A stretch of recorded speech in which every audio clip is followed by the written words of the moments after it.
بسم الله الرحمن الرحيم.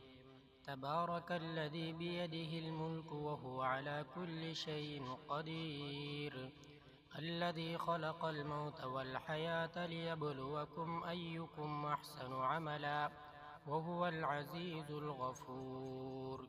الذي خلق 7 سماوات طباقا، ما ترى في خلق الرحمن من تفاوت، فارجع البصر هل ترى من فطور، ثم ارجع البصر كرتين ينقلب إليك البصر خاسئا وهو حسير.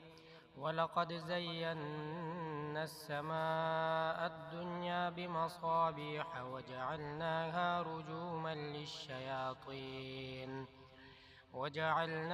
رجوما للشياطين وأعتدنا لهم عذاب السعير.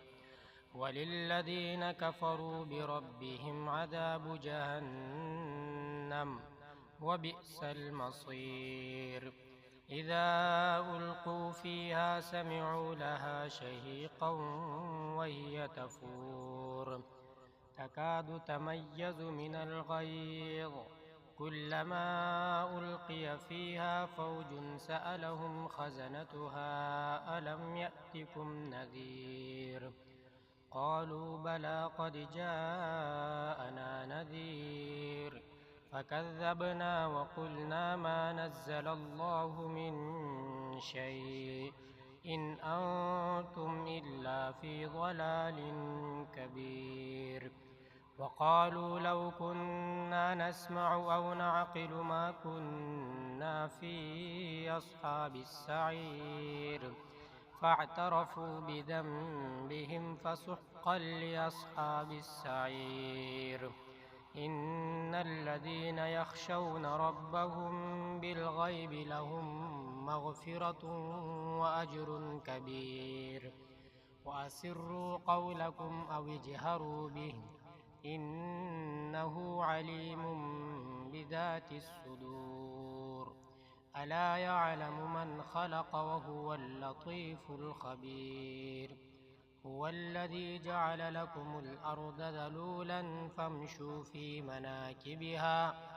فامشوا في مناكبها وكلوا من رزقه وإليه النشور. أأمنتم من في السماء أن يخسف بكم الأرض فإذا هي تمور، أم أمنتم من في السماء أن يرسل عليكم حاصبا، فستعلمون كيف نذير. ولقد كذب الذين من قبلهم فكيف كان نكير. أولم يروا إلى الطير فوقهم صافات ويقبض، ما يمسكهن إلا الرحمن، إنه بكل شيء بصير. أمن هذا الذي هو جند لكم ينصركم من دون الرحمن، إن الكافرون إلا في غرور. أمن هذا الذي يرزقكم إن أمسك رزقه، بل لجوا في عتو ونفور. أفمن يمشي مكبا على وجهه أهدى أمن يمشي سويا على صراط مستقيم. قل هو الذي أنشأكم وجعل لكم السمع والأبصار والأفئدة، قليلا ما تشكرون. قل هو الذي ذرأكم في الأرض وإليه تحشرون.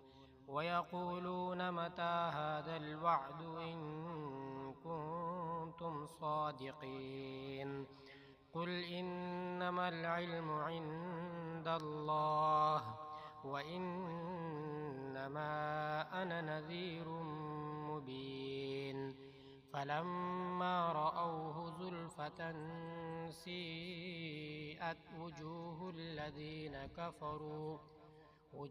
الذين كفروا وقيل هذا الذي كنتم به تدعون قل أرأيتم إن أهلكني الله ومن معي أو رحمنا فمن يجير الكافرين من عذاب أليم قل هو الرحمن آمنا به وعليه توكلنا فستعلمون من هو في ضلال مبين قل أرأيتم إن أصبح ماؤكم غورا فمن يأتيكم